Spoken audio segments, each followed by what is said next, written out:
Species. So I had a moment that I've never experienced before, and it was pretty wonderful. I was at a corporate training event, and when our speaker began, I realized that our speaker was also a Reiki magic practitioner.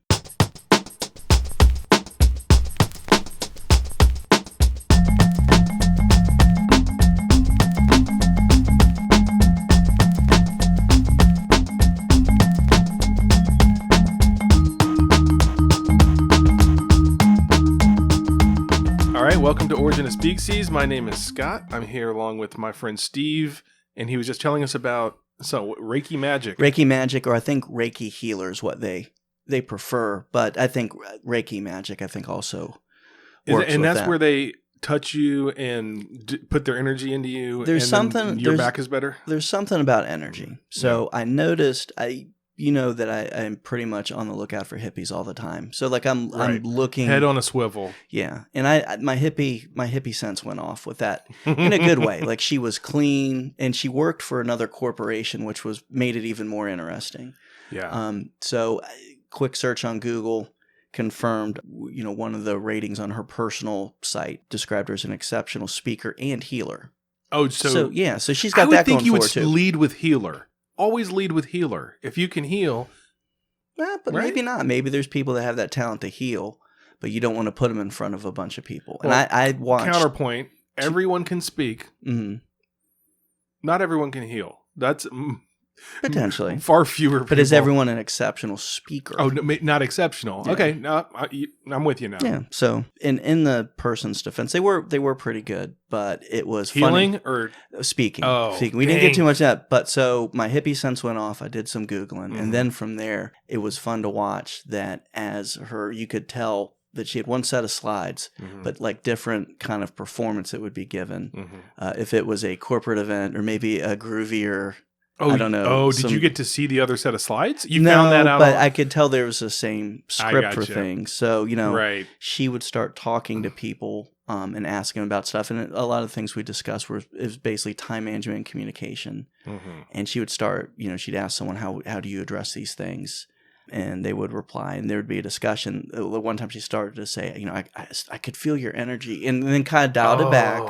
And then another tip off, there was discussions of creative energy and, things that, energy being you having enthusiasm to do things. And then just started discussing how the person's hips were positioned and that other energy comes from the hips, and actually started going there. No. And pulled it back.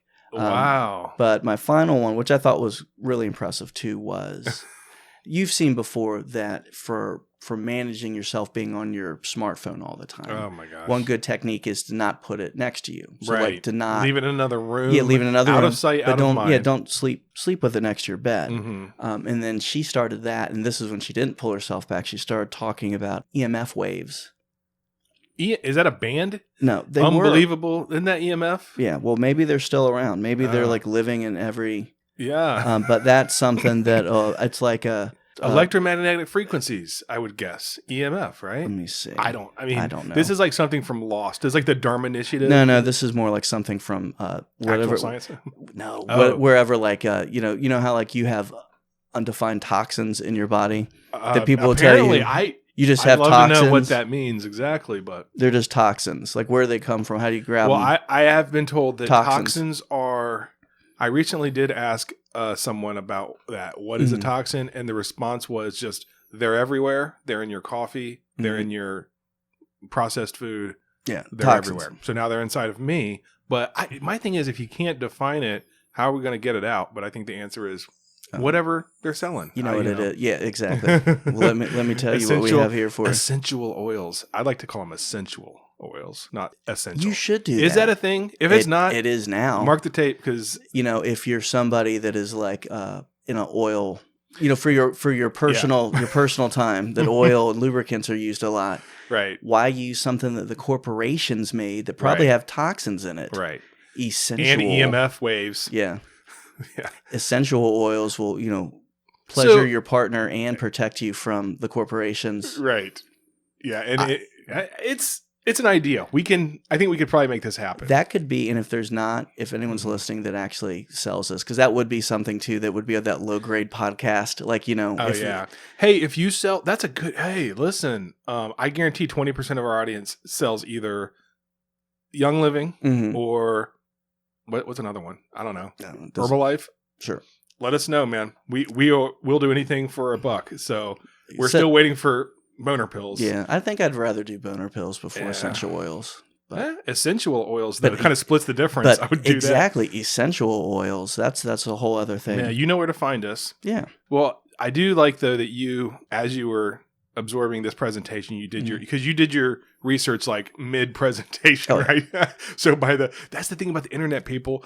If you're giving a presentation to some other company or you're doing something, within 45 seconds, they will find the first 5 things on your Google. I check out Facebook all the time to see who I'm talking to, because I'll be talking to someone in, Arizona.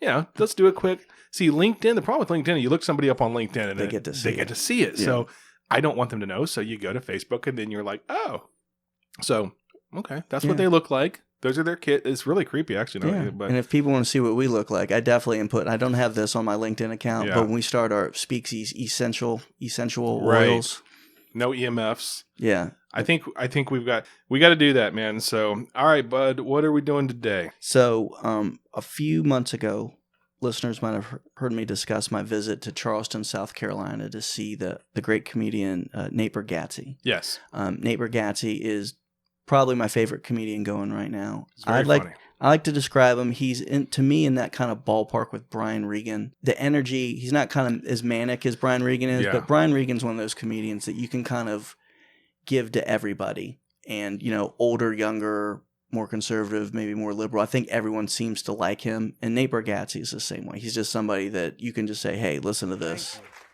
Thank you, everybody. That was very nice. All right.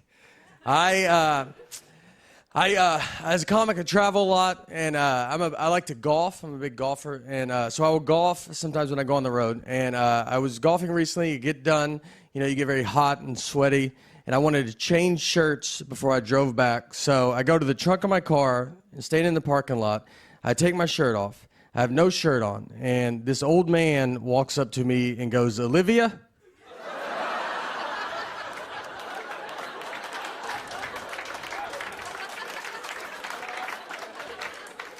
He was looking for his elderly wife and saw me with no shirt on at a car that he does not recognize. None of this is enough to not make him say, he's like, "Olivia?" I was embarrassed. I turned around, covered up. I was like, "What's that?" I go, "What'd you say?" And he was like, "All right, my bad. Honest mistake." And I was like, "God, that hurts worse than saying Olivia." So he's awesome. So when we had the chance to see him, he had a joke based around the idiom "one fell swoop." One fell swoop. One fell swoop. I love that one. I use that one. We're gonna do that. Hey, let's get it all done in one fell swoop. In one fell swoop, I lost all respect for this person, or whatever. It just means. So we're gonna have that. So this episode's a little bit inspired by Nate Bargatze, who is on tour right now in 2020. He is on the Good Problem to Have tour. We are out of the Central Virginia. We're in Richmond, Virginia, is where we live and perform. So he's not coming to us, but in April 30th, he's going to be at the Paramount Theater in Charlottesville. Right after that, he's going to be at the Sadler Center for Performing Arts in Virginia Beach. So he's going to get a good cross section of Virginia life. Right. I think he's going to probably drive by our house on Where's the way. The first one? The Paramount Theater in Charlottesville. Oh, okay. So yeah, Charlottesville and Virginia Beach. Couldn't be. Well, I mean, Virginia's always been like that because you've had Northern Virginia, and then you've had the southern part, but then you have Virginia Beach, which is its own thing. And then you got the Cité of Richmond here. The Cité, you got the Cité, and then you got the but it'll be a cavalcade of 7-Elevens. Yeah. I'm sorry, I have to bring up 7-Eleven every time we talk about Virginia Beach. But it'll be called the Big Bite Tour, the mini tour. It will after that. Yeah. We'll see how many Instagram posts he puts. I'm at a 7-Eleven. Can you guess which 7-Eleven in Virginia Beach I'm at? And right. You got impossible. A 1 out of 10,000 chance. But so Nate Bargatze inspired episode. Love it. So we're going to start out with One Fell Swoop. And I won't spoil the joke that goes with that, but we will talk about the history of the idiom. So one fell swoop means to get everything done at once. And the origin of it, it's a pretty easy, obvious one. It comes from Shakespeare, is used in Macbeth.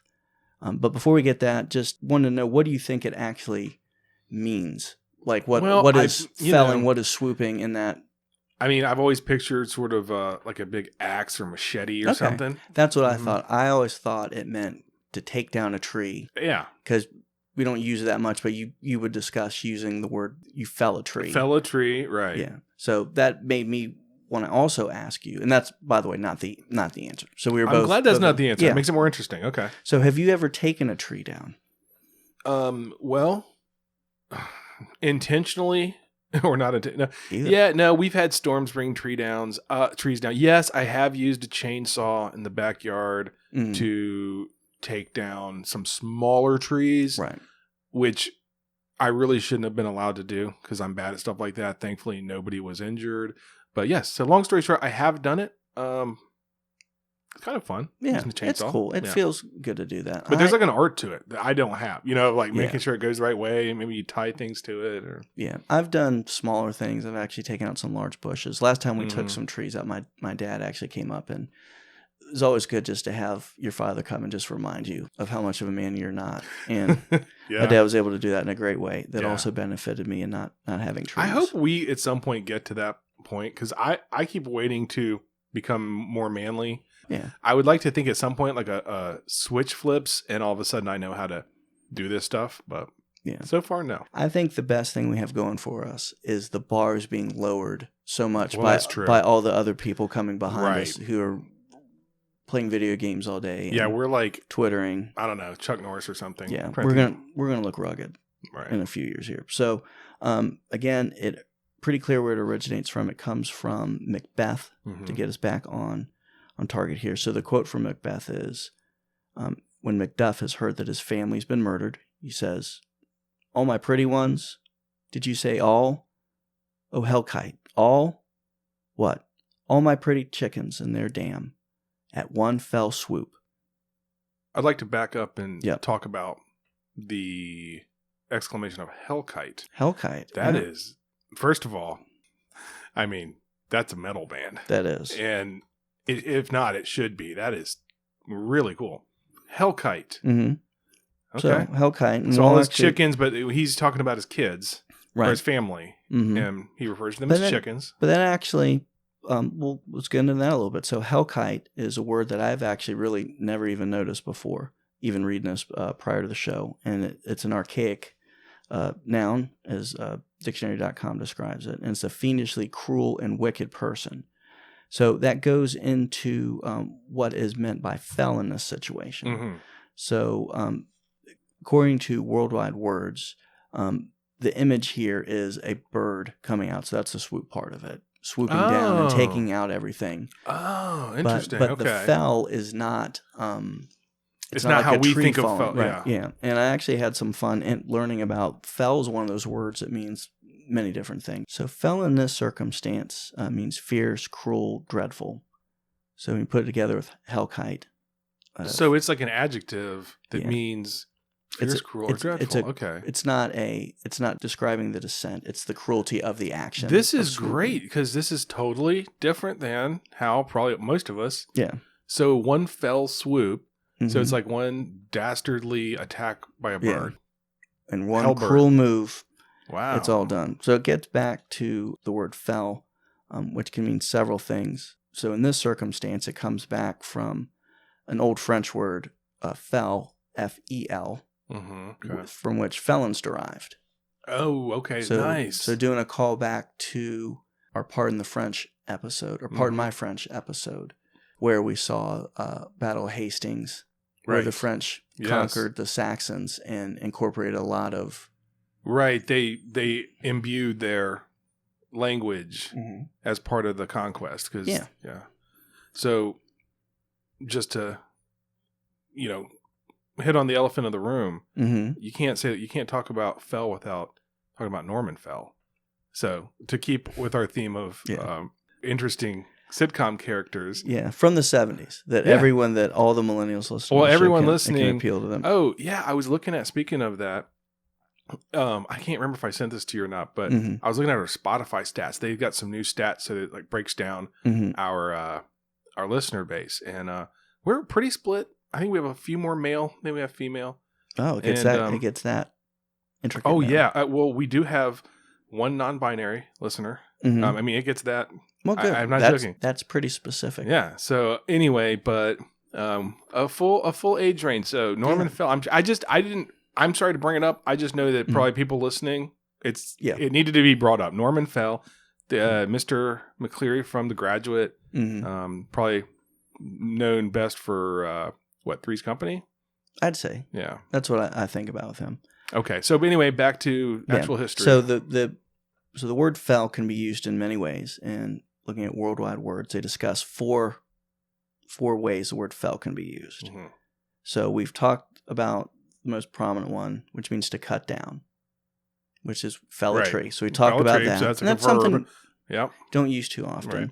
Fell also can mean an animal skin. Oh, so same root as pelts, maybe? Very close. So you've ever heard of a fellmonger? No. I think I've heard of that before, and we want to talk about metal bands. I believe that is good. Fellmonger is going to open for Hellkite. Oh my gosh, this needs to happen. Yeah. So Fellmonger, I don't think I've heard that. But what does that even mean? You hang around with pelts? You monger felts. You monger felts. What? You would be someone that would sell animal pelts. Oh, and hey, felt. Like, remember felt? Yeah.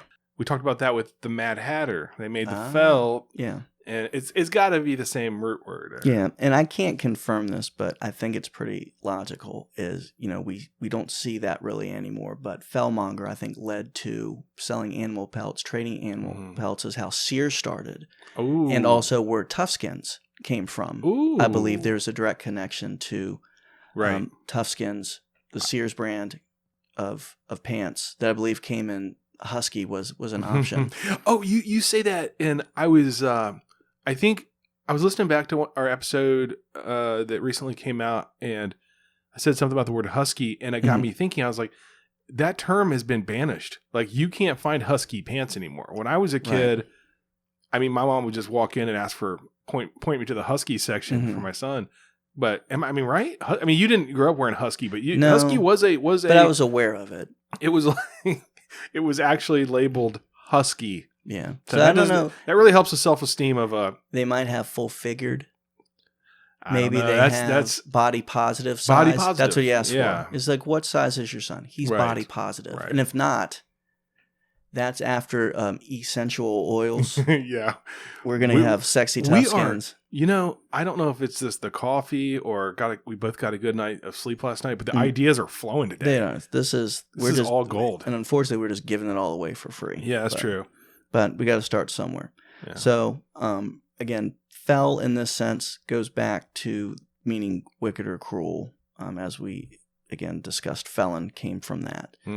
So one fell swoop means to do something all at once, to cruelly and swiftly do it. And just to kind of end also to clarify in some ways it gets misspoken out there, because again, we don't think a lot about birds sweeping down. We don't use fell as a cruel sweep. Sometimes it'll get conflated and people will say one foul swoop, which isn't true. And I'm sure that has a double meaning too. Foul is in bad, and foul is in the bird. That's right.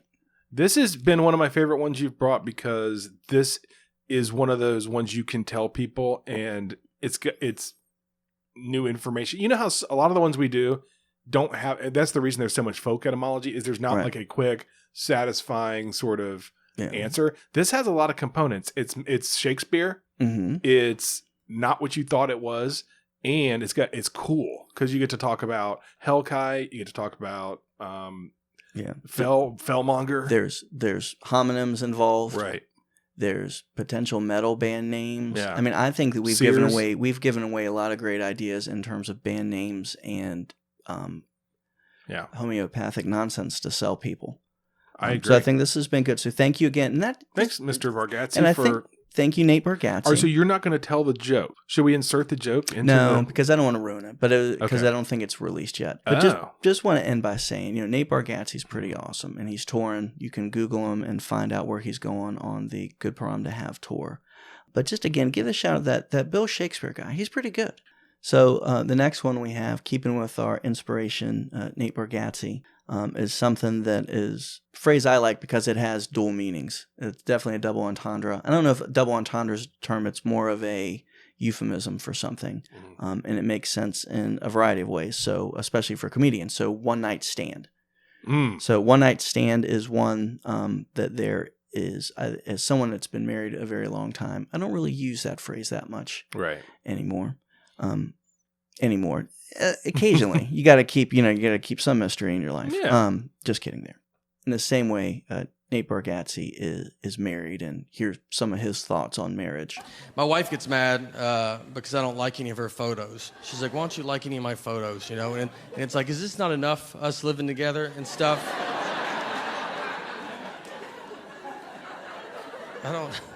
And I did like it. When we took it, I said I like it. I told you I like it. I looked at it. I'm in it. I'm in the photo. There's not much more I can do with this photo. We've been together my entire life. Since we started dating when I was like 21. I'm 37 now. And I went from my mom to her. So I don't even know what it feels like to not have some lady be like, I don't know if I would do that,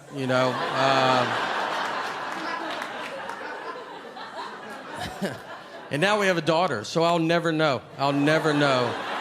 So in keeping with me being a married man, I'm going to go first to go over the kind of where it originated from. So one night stand originally meant when a touring company would come through and they would play one night in a town or in an area, wherever they would do. It wouldn't be something that you would set up and play multiple days. That has been around for a while, not as used as much now anymore, and more commonly used, and we'll focus on that, is as a euphemism for having, as the OED says, a casual sexual liaison or encounter lasting only one night. And I tried liaison makes it seem so sexy. I tried to linger on it a little bit too. Yeah. I tried to do my essential voice oil liaison on that.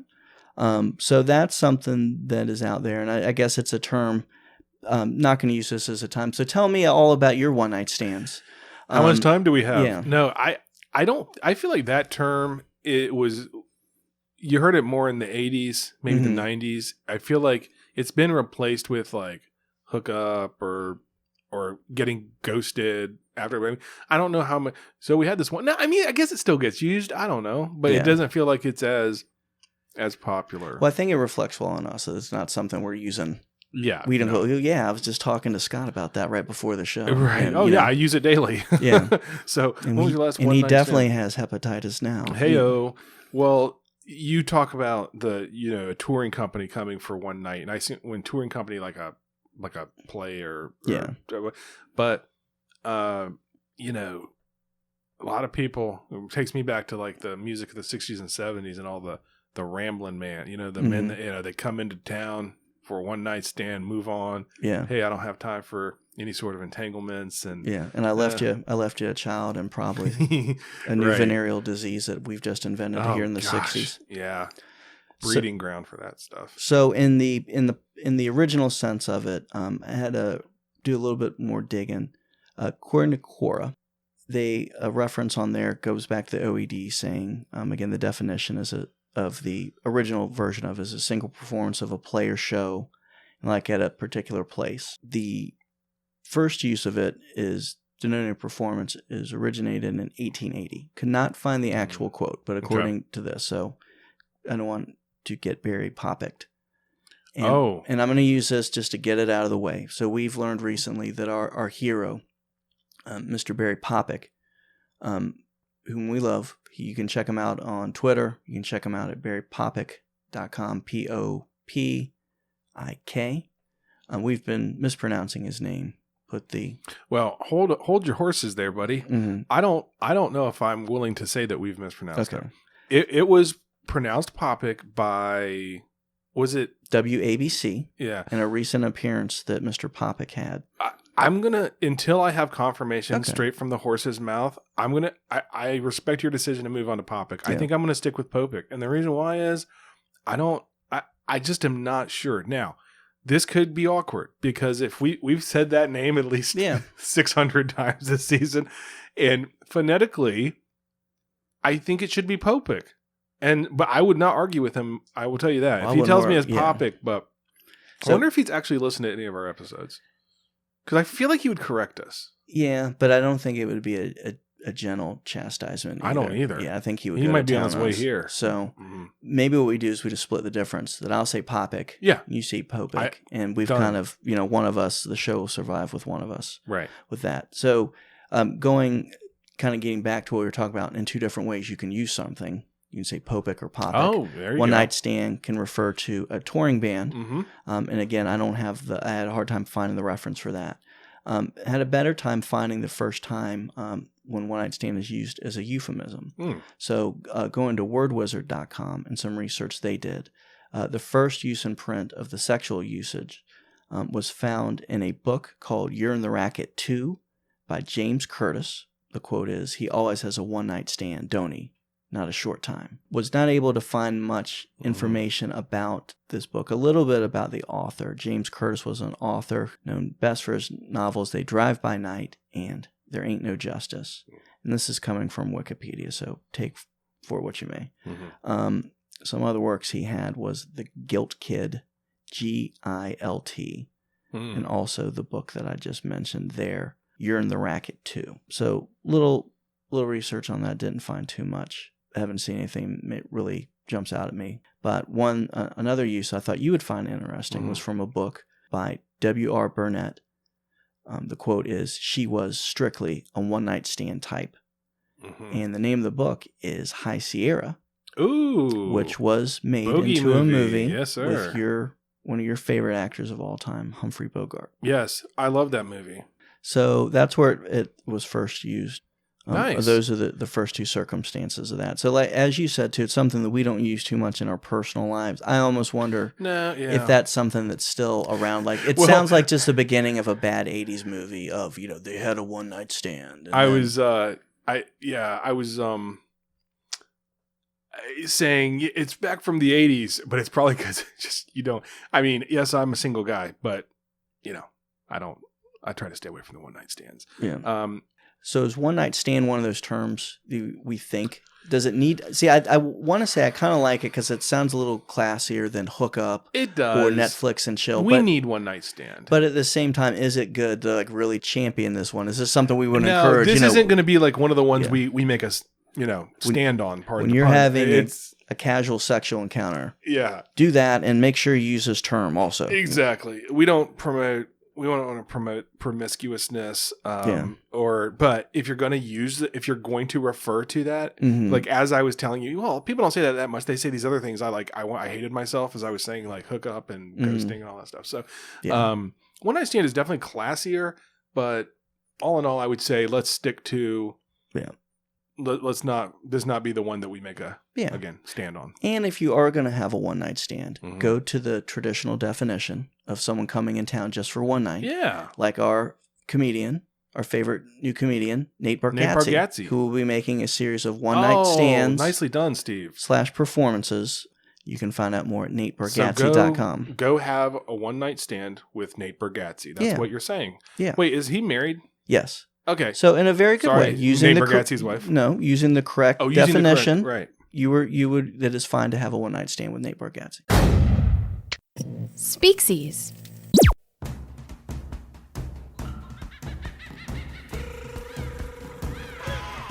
This is Steve from Origin of Species. I'm very excited to tell you about my first solo podcast for the Species Network. Coming this spring, inspired by my love of nature, a podcast that provides a critical examination of animals and how they affect the world around us. Animals that suck. In each episode of Animals That Suck, a special guest and I will discuss awesome animals like cats, possums, and Mindy the dog. Also, we will examine animals that are clearly terrible, like bears, raccoons, alligators, and probably your dog if you call it a fur baby. Animals that suck, coming this spring from Species.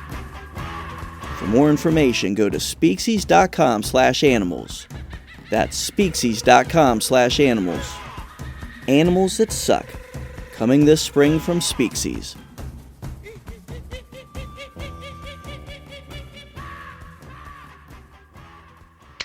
Species. All right, so we got one more, right? One more. So the last one, with my theme of one, idioms with the word one in it, inspired by Nate Bargatze, is one for the road.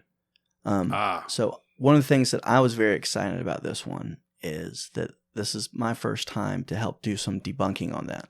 So I'm going to lead off with what the definition or what the origin is not. But first, just to confirm what it means. One for the road. When someone says have one for the road, you get one more drink before you head out. Right. So, and generally an alcoholic drink. It's not like one of those one more milkshakes or one more, or maybe it is. I don't know. Not for me. Well, I've always used that in jest because it's like, who does that? It's like, hey, I'm about to hop in the car. Let me get one more. And I'm going to talk about that too, right. Of how I think that is kind of cycled around. Yeah. So there's a folk etymology out there that actually originated in the Life in the 1500s hoax email that we discuss often. Mm-hmm. I also refer to it as the Aunt Peggy email. Yes. It was one of those emails you got when everyone first got an email account and you would just forward stuff to each other.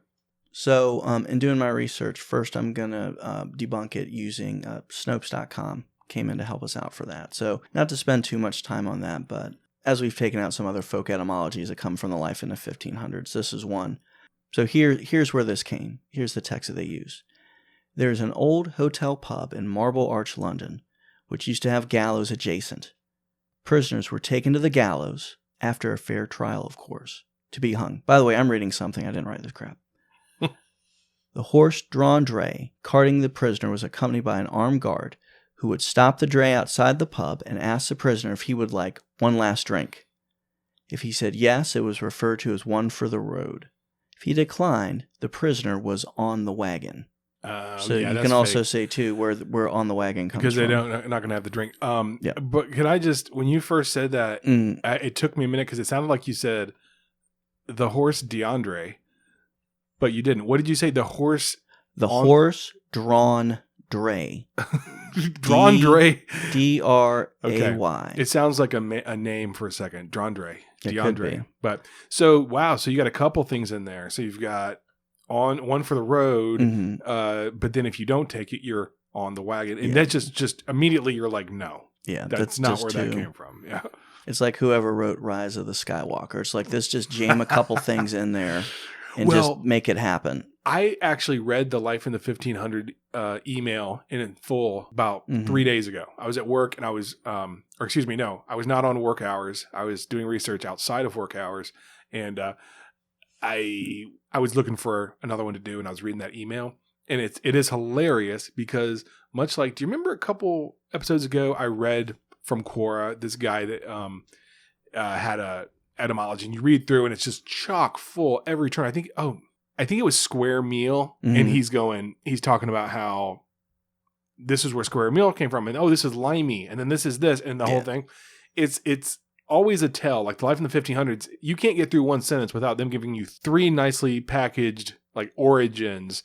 So anyway, so for those of you out there that want to also debunk when you hear something like that, it's just too, and there's too many of them like all stacked together. They're all lies. A bunch of coincidences. That, in a massive universe, everything comes down to 3 or 4 people. Right. This one thing happened. And they're all related. But that again, I'm not a writer. So one of the reasons I wanted to start out by debunking the common etymology is it kind of gives that kind of old timey feel to it, like it's something that's been around a really long time. Where according to Phrase Finder or phrases.uk, it's not. It's something that's relatively recent. And Phrase Finder points out some similar uses to it being made in the old time when people, if it was the 18th century and you're traveling, you're not driving by. If you get hungry on your trip, you're not stopping by ye old McDonald's. Right. You need to load up. So probably getting something for the road would be preferable and would happen. So an early example... that makes a lot more sense. Mm-hmm. So an early example that they demonstrate is found in a journal called The Beauties of All the Magazines Selected for 1763. Which I love to give shout-outs to book titles. This is a pretty good magazine or journal. The Beauties of All the Magazines Selected for 1763. Oh, so the journal is a compilation of magazines. Of beauties of magazines. I don't know. Maybe. All right, cool. But at that time, there was what? The Ladies Magazine and the London Magazine. I'm just wondering what kind of beauties. This is like Barker's Beauties or or how that works. Models or... Could never know. Norman Fell. And maybe this is how it started with the, was it page 3 or page 6 girls that one of those things have, which offend me. I've never seen one. I don't know even what you're talking about. Yeah. So the quote is, the chief shepherd gives him 3 shillings in April and 3 shillings in October by way of regale for the road. So you're getting a little bit of extra money there to grab one for the road. Okay. Well, that makes sense. So getting back to how it's really used, which is the one in the sentence being one more drink before you head out. Comes back to the 1930s. An early example, again from Phrase Finder, comes from the Edinburgh Evening News, which reported on a debate in the British House of Parliament. Lady Astor asked if the Prime Minister would bear the fact that even a moderate quantity of alcohol was dangerous. The Minister of Transport, Captain Wallace, replied, I have read the report and know very well that the noble lady is not in favor of what is known as one for the road. And it's actually put in quotes there, meaning it was a little bit of a euphemism there, not well known. But they were using it that way. Yeah. Mm-hmm. So it evolved over time. It was initially like, here's an extra shilling for what you need, or a little extra something that you might need as provisions while you're on the road. Yeah. You can see how that would sort of pivot. Right. And let's be honest, too. I have a feeling that back in the 1800s, when you were leaving that tavern, you probably pounded a few. I don't know if they had ye old traffic police waiting to get you to see if you're running your wagon over under the influence. Right. I thought you were going to say like ye old brew through, you know, but no, you kind of got to... So I think that's one that's interesting, and I think that, as you were mentioning earlier, you hear that and we think how implausible that is, because it's a terrible idea to have a drink. You know, before I get in the car, let me pound as much alcohol as I can. Well, it reminds me of a quote from a famous Virginian who said, there are more old drunks than old doctors in this world, so I think I'll have another beer. I like that. Who said that? Our governor, Ralph Northam, in his yearbook photo. He did? Do you remember that? No, I was too busy focused on, that's kind of slipped under the radar with all the other excitement from there. I again, for some reason, I was, well, there's been a lot of, we'll stay out of politics, but there's been a lot of Northam stuff recently. And I was looking at that again, just kind of like, yeah, that happened. And then his quote that he picked was that. So it made me think of One for the Road. There are more old drunks than old doctors in the world, so I think I'll have another beer. Yeah, and then he put his hood on and went to a party. Oh, yeah, exactly. So as we discussed, not a good idea if you're driving to have One for the Road. No. However, with the recent technology change that has brought Uber and Lyft into our lives, that maybe this is something that will kind of come back in a good way. Mm-hmm. It'll bring some money to Uber, and also allow our barkeeps here in the area. Yeah, they need they need you to drink more in order to get paid. Now, how does this tie into Nate Bargatze? Mostly because it is because he's on the road or something. Or? It could be. Not really. You know what? I bet you he has had One for the Road, because he is a responsible person. He's not. I have a feeling he's not in a giant bus driving. No. Afterwards. One night I came home and I was like really drunk. I was hammered, and I know she loves that, so I spoil her a little bit. I'm like a pretty decent guy. So we go to bed, and all right, I'll be honest with you, I peed the bed. Yeah. I shouldn't have. I was pretty good though. I kind of like blamed it on her. Like I remember I just woke up and I go, hey, what's wet? All right. Did you pour a perfect circle of water underneath me? A flawless circle. She was like, no, you peed the bed. What is wrong with you? Did I marry you or did I have you? I have no idea. at this point. So after he does a show, I would say to go back to tie this into Nate Bargatze, our favorite comedian. You can check out at natebargatze.com to learn more about when he's playing in your area for his Good Problem to Have tour. One Fell Swoop is a joke that he used that inspired me. You can have a good one-night stand, meaning to see him perform one night in your town. And when you're done with that, if you're taking an Uber or Lyft, feel free to have one for the road. And if you want to have a good one-night stand, you can also go to my website for some essential oils as well. Got that right. Hey, this is Scott. Thanks for listening to Origin of Species. Also, thanks to Nate Bargatze for being the inspiration for this week's episode. Make sure you check out Nate at natebargatze.com. That's spelled B-A-R-G-A-T-Z-E. Also, follow us on Spotify. Those numbers have been going up, and that's really fun to see. So even if you already subscribe on Apple Podcasts, be sure to follow us on Spotify.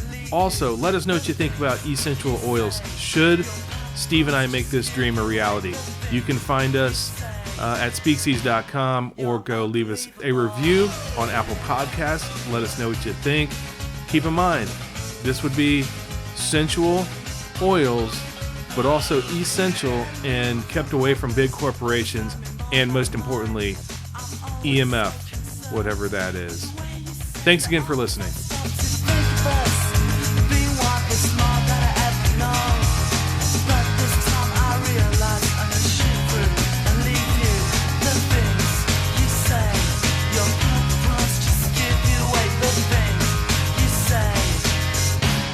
You're unbelievable.